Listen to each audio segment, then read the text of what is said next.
So a lot of people think that if they talk to their family or they name godparents, and everybody knows this, that if something happens to you, your kids will be safe. And unfortunately, that is not the case. Let's look at this. So a lot of people tell me that, oh, my family's had a conversation, we all agree what would happen to my kids, or, oh, I've named godparents. So if anything happens to me, my kids are obviously going to go to them. This is not actually the truth in America or Georgia specifically. So what we really need to do is create a last will and testament, more commonly known as a will, and name permanent guardians in that document. This is the only way that we can legally ensure that a judge will probably follow our guidance and name the people that we have named as permanent guardians for our kids. If we do not do this, it will be completely up to some random judge as to what happens to your kids after you're gone. Do you want that to happen? Probably not. And if you tell me, well, I just can't decide who to name, let's start somewhere, because you naming someone is going to be light years better than a random judge with no idea about your family and dynamics naming that permanent guardian for you. So, last will and testament is the first and most crucial step towards protecting our minor kids. As a mom of a 6-year-old and as the owner of a law firm that is built with a team of moms, we all have kids that we want to protect. This is something that we think about all the time. And it is so important to do even more than this. So a last will and testament is step one.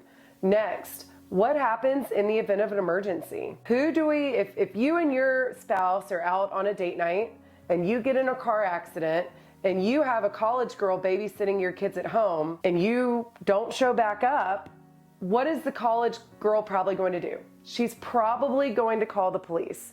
And the police are going to come and take your babies into protective custody because that is what the law requires. Your babysitter has no legal authority to keep your children. So we need to create emergency guardians. These are people who have legal authority to keep your kids in the event of emergency. A lot of people don't have permanent guardians that live super close by. Now me, I live within a mile radius of almost all of my family. So obviously this is really easy for me, but a lot of my clients don't. Their parents live states away. So it's really important to have these emergency guardians as well as the permanent guardians. They could be the exact same people or they could be different. But how do we let the babysitter know that we have emergency guardians and to contact them in the event that something happens? Well, that's why at Arch Legacy, we actually create a comprehensive kids protection plan that includes a laminated sheet of instructions for caregivers. Mine is literally on my fridge with a magnet, and every time I have a new babysitter, I walk them through the sheet, tell them what to do in the event of an emergency and who to call. Because even though my mom lives about a mile away, she has told me numerous times that she's already raised her 3 children and she is not in the line of nannying. So I still have to have a lot of college babysitters. Now we have the permanent guardians and the emergency guardians and the instructions for caregivers. What else could be an important part of protecting our minor kids? Well, we also need minor medical power of attorneys so that in the event that our children are hurt and we are not available to make healthcare decisions for them, that their emergency guardian can make them. When you work with an estate planning attorney, they will help you decide who makes sense for all these roles. You don't have to have all of the answers before you come in to meet with us.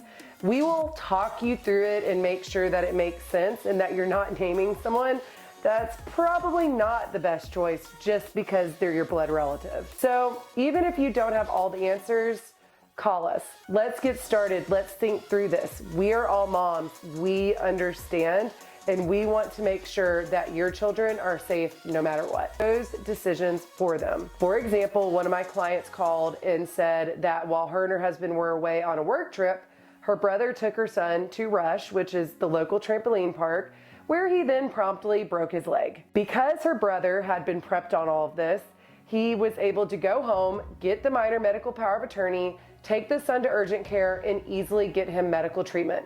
Something that he would have probably had a lot more trouble with if he had not had that document ready. I always like to hear about how my documents are working in real life, and this is not that tragic of a story. So I like to share this as an example of how this can actually work in reality. Furthermore, we also give all of our clients ID cards for their wallets.